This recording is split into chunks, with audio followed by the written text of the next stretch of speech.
എഴുത്തൂര് മുമ്പേൽ സത്യം പറഞ്ഞു കഴിഞ്ഞാൽ അലീനയാണെങ്കിൽ യാതൊരു വിട്ടുവീഴ്ചയ്ക്കും തയ്യാറല്ല എന്ന് സ്റ്റാലിനെ അറിയിക്കുകയാണ്.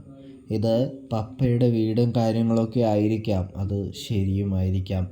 പക്ഷേ അവർ ചെയ്യുന്നത് തെറ്റാണെന്ന് അലീന എടുത്തു പറയുകയാണ്.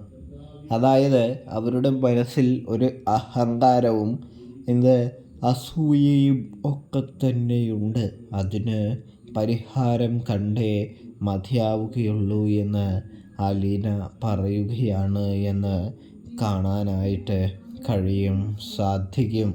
ഇതേ സമയമാണെങ്കിൽ മോളെ അലീന, നീ എന്തിനാ ഇങ്ങനെയൊക്കെ ചെയ്യുന്നേ എന്ന് ചോദിക്കുമ്പോൾ അനാവശ്യ ചിലവുകൾ, അനാവശ്യമായ പാഴാക്കലുകൾ അതൊന്നും തനിക്കിഷ്ടമല്ല എന്ന് അലീന ഉറക്കെ പറയുകയാണ്.